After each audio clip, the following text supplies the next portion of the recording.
My name is Ann Megaro. I'm from Friends of Wildcliff Greenhouse in New Rochelle. I run the New Rochelle's municipally owned greenhouse, which about 20 years ago they wanted to tear down because they couldn't think what to do with it. And I live across the street from it. And I said to myself and the neighbors, I can think of what to do with it because I'd always wanted one. I was doing seeds in the house, which is, as you know, sometimes works, sometimes doesn't. One thing led to another, and the city said, we don't care about the greenhouse, but we want outdoor beautification. And so we started growing annuals and then perennials to plant outdoors throughout the city. And that's what we've been doing. It's going to be 20 years this July. Yeah, it is wonderful. And it's had its ups and downs, but the one thing we've kept on doing is growing. And now we give classes to the public. A number of you have been to them. Anybody can sign up if they want to, particularly if you want to grow a lot of things. You've got a big garden and you want 40 foxgloves. You go to a nursery, it's going to cost you. But if you come to me, it's fairly cheap. For instance, these are all foxgloves. Okay, this is all little baby foxgloves. They come up very easily. If you want, you can transplant every single one of them. I don't care. Okay? So, and a lot of the herbs for your herb sale come from the greenhouse. So, it's fun having a greenhouse because you can make a mess, all right, and then you just hose it down and then it's all gone. And greenhouses have great light. That's why they're glass. You really begin to appreciate glass houses because plants really grow best when they're flooded with sun. However, I really tried to tailor this talk to the home gardener, okay, because I can remember what it was like 25 years ago. You know, bringing the seedlings in, bringing them out, putting them by the window, then they lean, then you have to turn them, then they lean the other way, then you wonder, is this worth it? The whole bit. And then you also start seeds, and everything's going along great, and you come up one morning and they're dead. And you know, you feel alone, and you don't know what did it, and you're sure it was you. And you're lucky you don't know why. Right? And it turns out it really wasn't you, after all. So, I want to try and cover it from the home gardener's point of view. And that's really what the handout covers. It's not how to do it in a greenhouse, because I want to assume that most of you don't have greenhouses. Okay. Where to start? Mostly, I wrote this from a different point of view. Instead of telling you what to do, I told you why people fail usually. Because it kind of hones in on the mistakes a lot of us make because we don't know any better. And I've made them all. I can tell you that right now. Okay. The first thing is, I'm going to break it into 3 parts. There's sowing the seeds, transplanting them, and then growing them on. And then, of course, the last is just put them out in the garden. So let's start with sowing. Okay. These are packs, all right? They're absolutely brand new. You can get them in most nurseries. I like them because they're big and they're fat, and you can see you can get a lot of seedlings into a pack. Okay, but you can use other things. You can use empty egg crates. You can use little pots if you only want a couple of seeds. You just fill it with soil and sprinkle a few seeds in. Or you could even, I mean, if you've got a lot of room and a lot of soil, you could just put one seed to a pot. This was not grown in this pot. This started out life in one of these and then got moved on. And this is for the sale, your sale in a month. However you do it, whatever container you use isn't so important as cleanliness, okay? Your best friend in all of this is Clorox. Because if this thing is not immaculate, it'll have old soil in it from last year. If you use it and it's still dirty, you're probably going to get that damping off disease where the little seedlings come up and they're doing great, and you look down one morning and at least half of them are dead. And over the next couple of days, they all die. And it looks like they literally just kind of, the stems fell over and collapsed. That's damping off. And that's how you know it. The leaves look okay, actually, but the stems just go, they just fall apart. And there's nothing you can do. You have to throw the whole thing away. But chances are, one of the ways you got damping off was using a dirty pack from last year. Because damping off is caused by a fungus. And fungi, whatever you call them, live anywhere for many, many years. You know, it's as bad as anthrax or something. And it's always around. I don't know if you remember with the anthrax scare, they said, geez, there's anthrax in the soil, normally. And you go, hello, I didn't know that. Well, there's damping off disease in most yards, in most soil things, except the super sterile mixes. So you just want to be careful because it's always around. Chances are it may not bother you. But if you start with dirty packs, as I mentioned in the handout, you soak them in one part Clorox to 9 parts water, all right, which is just enough to make your hands feel kind of Cloroxy. And you do that for at least 10 minutes, and a lot of times, if you can, you just leave it overnight and come and then rinse them out, good, and that's it. Now it's ready to use. And so... excuse me, do you do this with clay pots or any pots you're doing, or just for seedlings? I'd still take out all the old soil. All the old soil. When seedlings are little, like this one, okay, or these little ones, this is when they're the most prone to damping off. Once they get to be this size, they seem to grow out of it. They can still get it, but it's a lot less common. It's when they're this little tiny stage, and that's when you really want to make the big deal with the Clorox and scrubbing the thing out. When they're this size, okay, I have used dirty packs to move big plants. And with house plants, I don't go through all that rigmarole. I mean, if I'm a nice person, I'm in a good mood, then I'll wash the plots. But if I'm in a hurry, you know, you just pop the African violet out of one pot and repot it into another, and I've never had a damping off problem. So it seems to be a disease of the young. Okay? So, how many of you, by the way, have tried growing seeds at home? Quite a lot. And how many of you have had problems? Okay, so, the other point I want to make is I'm just going to show you what I do. There are a lot of ways to do it, and you can adapt it any way you want to what you have. If you're working with kids, you can use the little egg crates. You know, they're not very deep, but it works. You can use clay pots, you can use plastic pots, you can use peat pots. I'm not thrilled on peat pots because peat pots absorb the moisture out of the soil, and you really got to keep an eye on them. But if you've got peat pots and they're clean, use them. So just let me show you what I do. This is basically a sterile potting mix that you can get at any nursery. This happens to be called Pro Mix, but you can use that stuff called potting soil that they sell in nurseries. I buy it in huge quantities. However, let's just assume you've got some soil, and what I usually do, this is the other thing I use a lot. It's a 5-gallon pail from any hardware store. I would dump the dry soil in here as much as I needed to make a couple of packs, and then I'd wet it with hot water. Hot water is better because peat moss, if your mix has peat moss hates getting wet. You ever watch water just roll off peat moss? And hot water tends to penetrate better. The other thing you can add is a teaspoon or 2 of Dove soap or any liquid dish detergent, and that, how do they put it? It makes the water wetter. What it really means is the peat moss is going to absorb water instead of repelling water. And so I would fill this up with as much soil as I needed dry, mix enough hot water in there and a little soap to make a really soggy mix, okay? And then I would scoop out a handful and put it in here.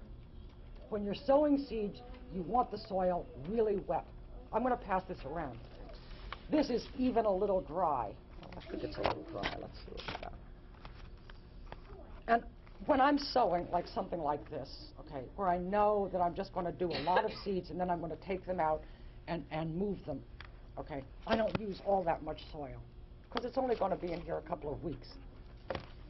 And I'm stingy because I'm doing a lot of them, you know, and it really adds up. So you've got your soil in here. It's pretty wet. Let me just do it. And you start with your fingers, and you wiggle them up and down, and you make a couple of rows. I can make 4 rows. So I'm going to do 3, which is what most people can do. Okay. And I'm going to pass it around. And you're trying to make hills and valleys in the soil, but you don't want to press on it too hard, because you want to keep as much air in the soil as you can, because roots like air. And hopefully, as soon as the seeds germinate and start putting down roots, they want the air in the soil. Let me do one for the other side. So you just kind of even the soil out. It's not roughly smooth. Take out any big pieces of stick. I'm going to try and show it this way. And you're wiggling back and forth. I don't care how you do it. You can use a stick, a pencil, a short pencil works well. I am a very hands-on person, which is why I wear the smock, okay? Because I never have a towel. Okay, here you go. I just pass that around. And you can feel it. It feels very wet. You may not want to feel it, because then you'll get dirty. But there you are. And one way to tell if it's wet enough, okay, is that when you press down on it, let's just see if this will work. You should get little puddles of water. Not a flood, but just little puddles. It could be a little more than this. And if you do get a big flood of water, that's okay. But you don't want it so dry that there's no water here. Can all of you kind of see that? So when you're making your little rows, you should have a little bit of water coming out. And that's how you know that it's wet enough. And then you take the seeds. I'm going to use something big. These are Tithonias. So that gives that Mexican sunflower. Okay, let's see what we got. Big, good. I want it big. There are a couple of ways you can. Now the trick is to put the seeds evenly in the rows. Okay. There are a couple of ways you can do that. You could tap it right out of the pack and kind of go like that, dum, dum, dum, dum. But you really can't see what you're doing. So what I tend to do is I put them in a clear plastic cup. Okay, these are nice big seeds. They look like little mini sunflowers, but they're not dust. A lot of seeds are like dust, and they're not. And you sneeze and it goes all over the room. Or you open the packet, all right, and I've had this happen 3 years in a row. It was petunia seeds. They were actually rather expensive. We opened the top of the packet, and the bottom was already open. And they're on the rug. They're on the rug now. And the second year we thought, well, we're not going to make that mistake again. And don't you think we opened it up, forgot the bottom was open because it looked closed, and they all slithered down on the rug. It was so depressing. So now you just kind of tap them out. Come on, come on, come on. You can also just pick them up with your fingers, okay? Now, you're trying to do it evenly. That never works. Okay? Okay. You're going to find that some seeds came out and they're lying on top of each other. You can kind of, if you don't have a whole lot of clumping, you can separate them with the label, or just say to heck with it, you know, and let them all come up. I don't know if you can see this. Okay. Sometimes you can pick one up and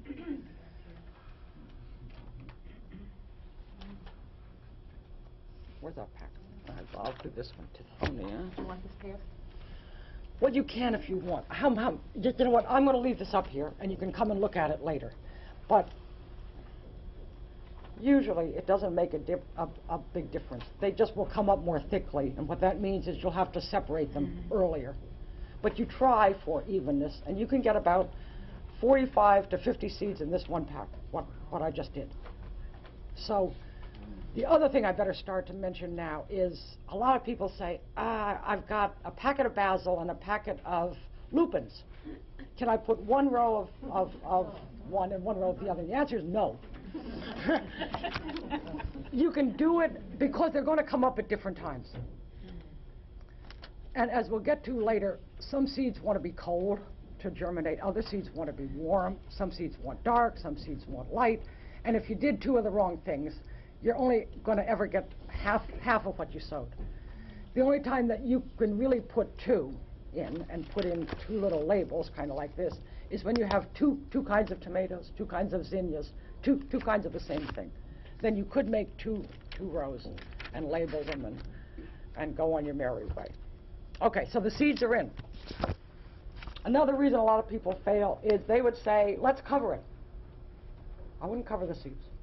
Most seeds want light to germinate. They don't want to be covered. I don't care what the packet says. The packet says cover lightly.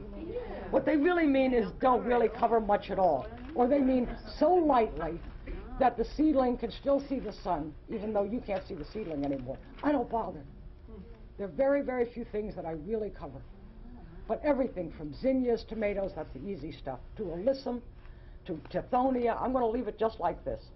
If I really wanted to fake it a bit, okay, because now I'm not sure, okay, I would just lightly take that little raised hill and kind of scuff it very gently so that you can, I'm going to scuff this, so you can still see the seeds.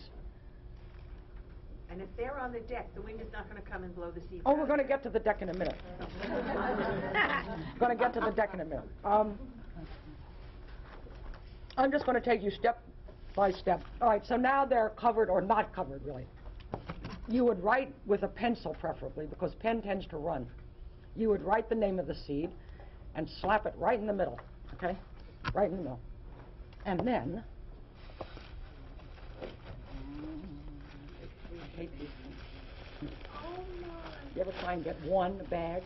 Okay, one bag out of these things. It's so difficult. Okay, these are the cheap baggies at the store. Okay, nice, thin, cheap.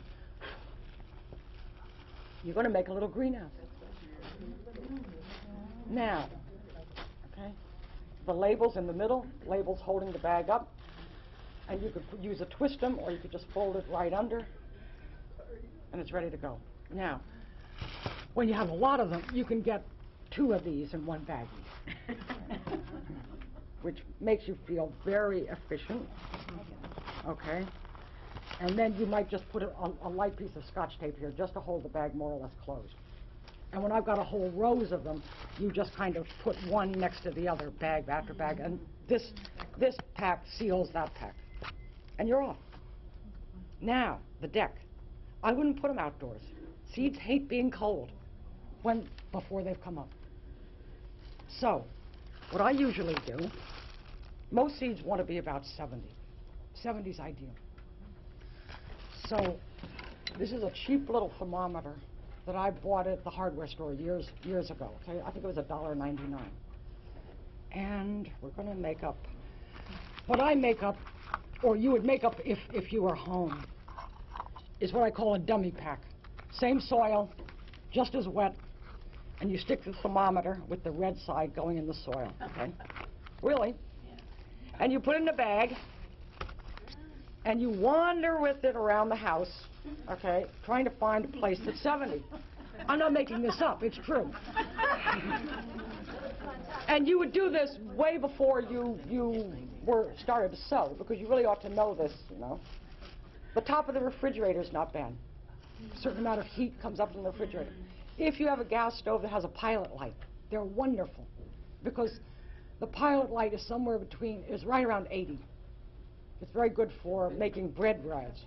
You know, if any of you make bread, you know, the yeast wants to be kind of warm, and seeds want almost the same thing as yeast does. The only trouble with the oven, of course, it's dark, but you can't have everything. And heat's more important than light. If you have to choose heat. So I used to take this around the house, and sometimes I would put it on top of a radiator with a number of books on top of the radiator. If you put it right on, it's going to cook it. And you kind of check the thermometer, and in about an hour, you ought to know what the actual temperature that you just made is. And it's going to say 100, which is obviously no good. Or it'll say somewhere between 70 and 80. And that's your place. You don't want any sunlight, by the way. If you put this little baggie in a sunny place, it's going to cook the seed. And once it's over 85 or so, you start killing the seeds. So the heat part is really critical. As I said, the top of a radiator, which you can build up with some books, the top of the refrigerator, and in a pinch you can use the oven. The only trick with the oven is you have to remember there's something in there. Because, been there, done that. Let me tell you, this stuff stinks for weeks afterwards, and you cannot get it off the rack, okay? And it makes you very unpopular at home. But basically, yeah, the top of the refrigerator is really a pretty good, because most refrigerators, the top, are not in full sun. You use the oven and you need your stove. You can't just... Yeah, well, you can whip them out for a while, you know, but then you're right, you have to wait for the oven to cool. It's a pain in the neck. How about under artificial light? Okay, the best, what I've got in the greenhouse, all right, is a couple of trays with fluorescent lights right under the tray. Okay? Under. Yes. And you know, and that heats it heats the table above. And the one above makes all the light. Excuse me. What wattage are the bulbs? They throw all these... I just get... I have no idea. I mean, I've never gotten the grow light fluorescent. I get usually, to be honest with you, I get whatever, yes, right. Warm white, cool white. I really have never tested it. And everything comes up. So there again, on what I've noticed is that a lot of the carts, they say, oh, Park Seed Catalog has light carts for the home gardener. Forget about it. First of all, they want like $300. And second of all, they have the trays, and they have the light above each tray, but they don't have the light below so close that it will heat up that metal enough. You following what I mean? So that you're getting the light requirement. But I tell you, heat trumps light all the time. If you give seedlings warmth, I mean, if you put marigold seedlings in a dark gas oven with the pilot light on, they'll be up in 48 hours most of the time, sometimes 72. In fact, they'll be up so much if you forget them that they're going to be taller, like you have to throw them out and start over again, you know, because you forgot. Zinnias are the same way. They'll come up very, very fast. And a leggy seedling is not a good seedling. So you really want them to come up, and I peek at the little bags almost every day. You know, because you can open them up if you don't have a whole lot. The minute they start to germinate, you whip the bag off, and life is completely different. For the seedling, let me find a little one. Here we go. What is this? This is lobelia. Okay, it's been up about 3 days. Lobelia is a very little seedling anyway. Okay, but this is like, and each one of those little dots. To separate them. Lobelia's weird, luckily. I mean, lobelia you get to do in little clumps. Because nobody on earth is going to. I just want you all to see that. The lobelia is very, very tiny little. Okay. That came up in a couple of days. The minute you see the green showing, you take the bag off, take it off the refrigerator top or the light cart, whatever you've got on it. And now it wants cool and sunny. So the heat is, the only time you need the heat is just to get the seedling started, just to get it up. And the minute it's showing, okay, I don't know if any of you can see that, it looks like a very thin green film. That's it for lobelia. Then, When do you water again? Water?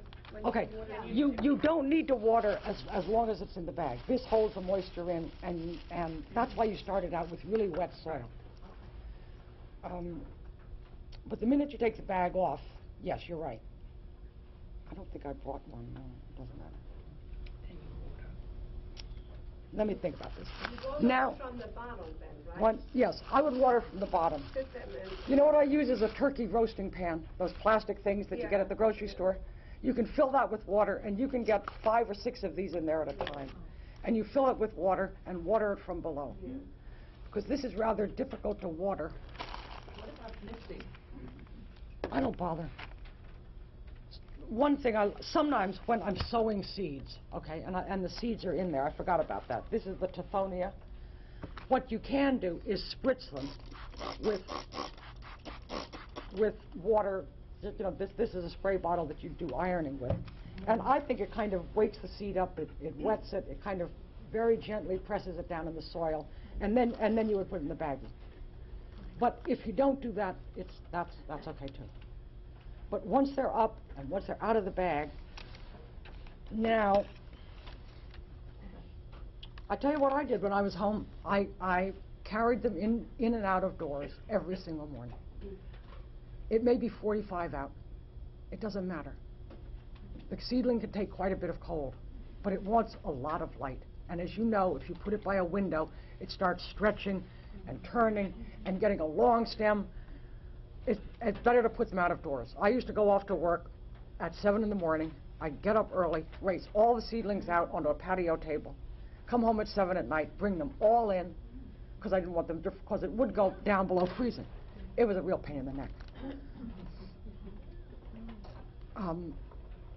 But you want to do that, and the other thing you want to do is start watering the seedling and start feeding it.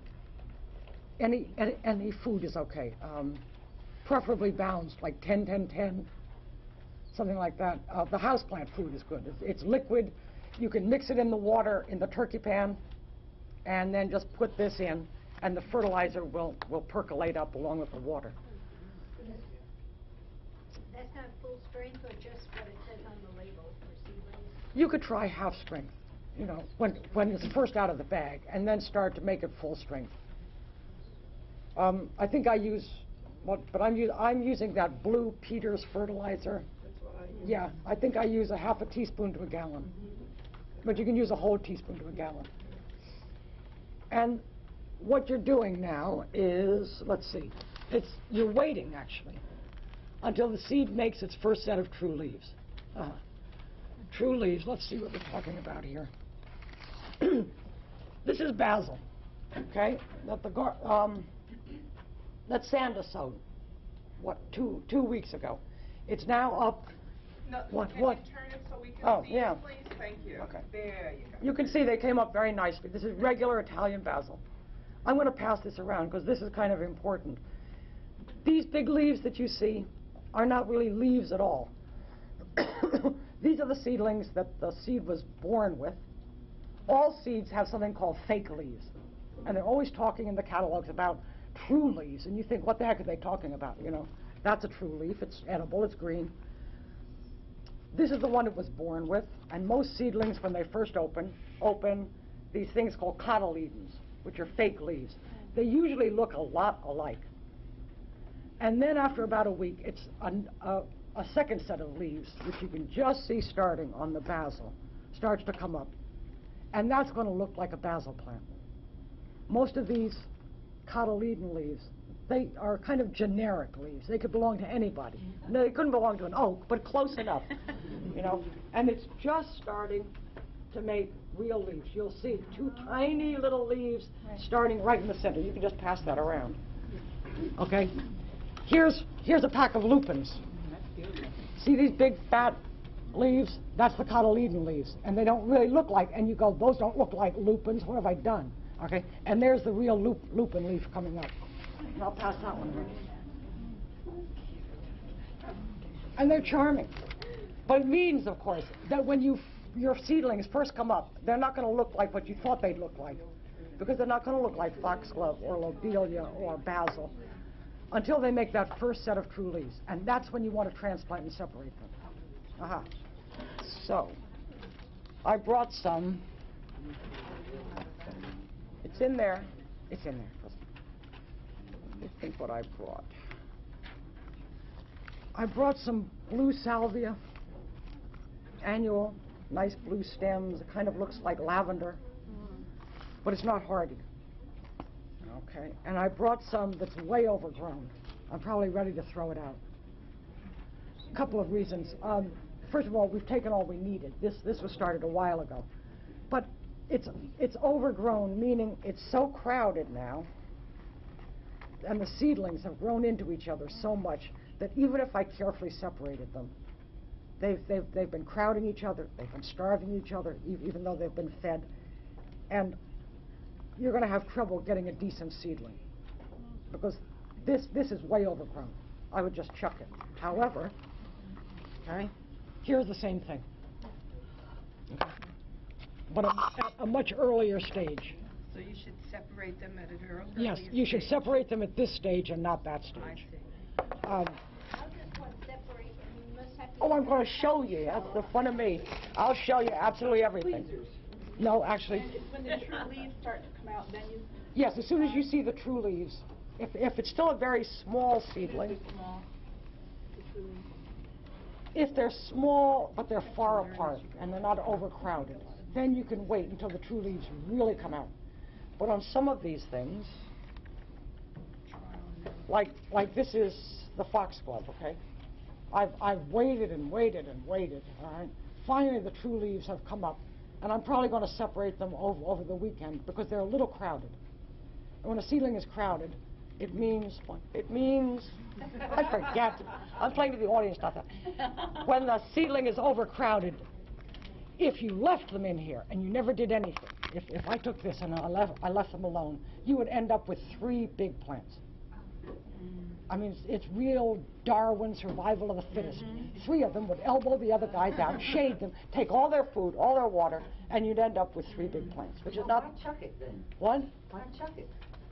What, 3 plants? Oh, we say Bet on it.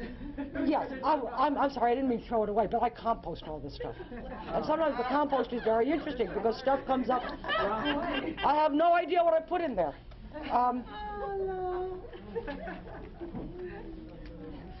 I meant compost. I throw all this in a great big bag and dump it in the compost pile, and it's all fine. And then I use that later on for the garden.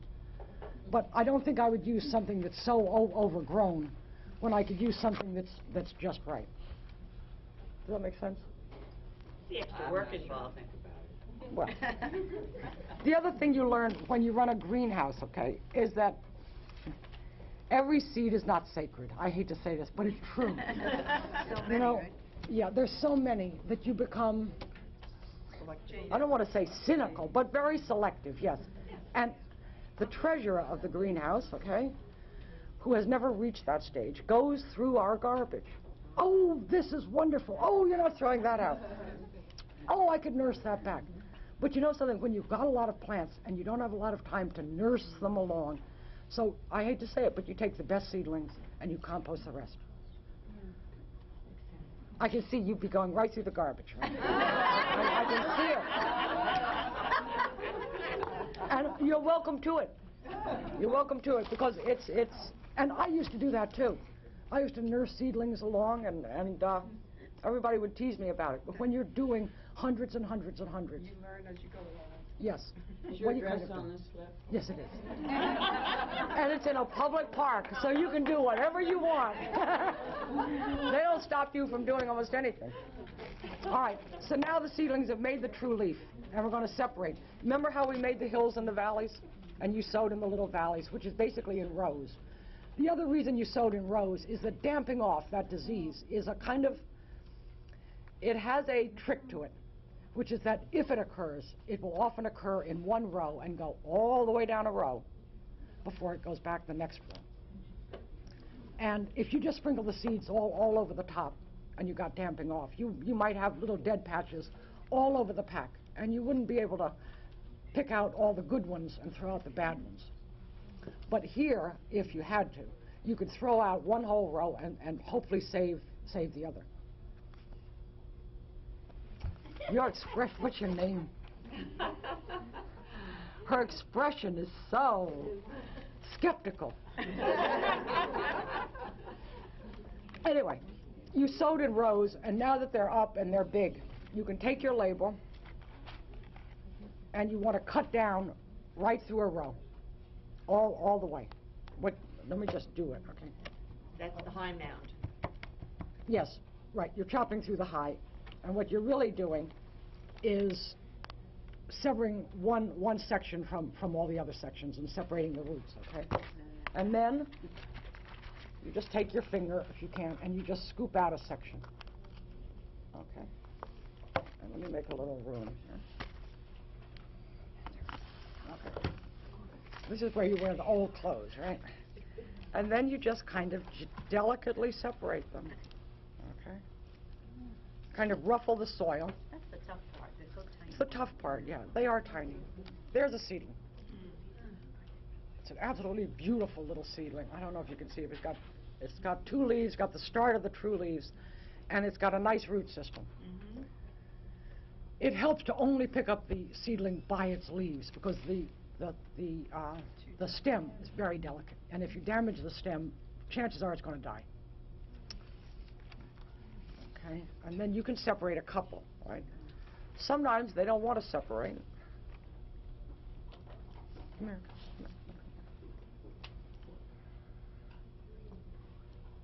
The trick is to pick a moment when you've got a lot of time and you're not in a hurry. Okay? Okay. Same pack, same soil, but a lot drier and full almost up to the top. This is a tiny bit low. Okay. And it's been moistened, but it's not going to exude any water. Okay, much drier, which makes it easier to work with. And what you're going to do is you're going to make 6 holes with your finger very roughly. Okay. You're going to pick up the seedling by its little leaves, and you're going to drop it in the hole until you've buried the whole stem and the leaves are resting right on the soil. And then you're going to push it. So the other trick with seedlings is to bury the whole stem when you transplant. Because the more stem you leave, you go to water it, and the force of the water, unless you're doing it with a watering can and have all day to do this, okay, is going to break the stem, and that's the end of the seedling. So what most people don't realize is that it's okay to pick up this little seedling, which has a dynamite little root system. I mean, it's hardly got any leaves at all. And look at that root system. I forget what this is. What is it? I think it's salvia, right. And you're going to kind of make a hole, okay? Sometimes widen it a bit, because you can see you've got quite a bit of root. And drop it in there. It's kind of like a crane dropping a big rock on something. And then push, just gently push the soil. And what you're ending up with is just what I've got. The leaves are resting right on the soil. If the seedling, sometimes tomatoes or things like that get these long stems, okay? And you really want to try and bury as much of that stem as you can. Or you could put it in a pot where you have a little more room. But really, you should transplant before that stem gets so long that you can't bury it. That's another tip-off. If you've been taking them out of doors, and even though it's cold, they're flooded with sunlight, what it does is it slows the plant down. The plant, which would have been like an avocado in 5 days, you know, right up at the ceiling, if you'd kept it warm, will slow down because the cold temperatures slow it down. And it grows much more slowly, and it becomes stocky. So you feel like you're being mean to it. What? When you bring it outside, Yes. How about the north light? Is that all right, like afternoon light, or does it have to be all day light? Put it in the place that's the brightest for the longest time, which in April is sometimes different than what it is in June or August. If north light is all you have, north light is not ideal because there's no sunlight, really. Or it's kind of like afternoon? Yes, then do that. And luckily, you know, these things are not that heavy to move around, and you can, if you're home, sometimes you can rotate them, but that's getting crazy. And if you're not home, the seedling is going to tell you. It's either going to keep getting leggy and tall and leaning a bit, in which case you know that the place you put it does not have enough light. That's what the seedling is saying. I'm not getting enough light. The other thing it could be saying to you is I'm too warm and not enough light, but usually that's not the problem. That might happen inside. If you've got it on the windowsill and it's near a radiator, and now the pack well, the other way you're going to know is the pack is going to dry out all the time. So you're going to be watering it constantly, which is telling you it's probably way too warm. And the other thing is it'll be getting leggy. And leggy means not enough light and it's too warm. And I really should have brought some leggy cosmos, because cosmos come up in 2 days and they shoot right for the sky. What do you do then? No, I don't throw them away because it's so hard to. You'd almost have to spend the night next to the thing waiting for cosmos to get them off right at the right time. I'm just going to try and bury as much of the stem as I can and call it a day. Cosmos is one of those exceptions to the rule. Because if you can get cosmos with a short stocky stem, then my hat is off to you. I never manage it. And there are always exceptions, you know, and cosmos is one of them. And it takes a while to make its true leaf. All right, so I'm just going to do a little more. I don't know if all right, seedling, okay? Hole, just kind of wiggle it around, pick the seedling up, drop it in, get it until the leaves are just resting on the soil. and then just give it a push. Is there any of that pack that you wouldn't waste time? Are you being, you're being... Oh, you mean this? Yeah, no, the bunch you pulled out now, you're being selective? No, not really. If I came across one that looked really puny, I would not do it. This one only has one fake leaf, not two, so I'm not going to do that one. Alice will take it.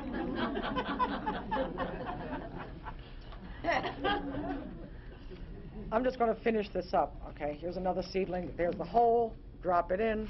Come on.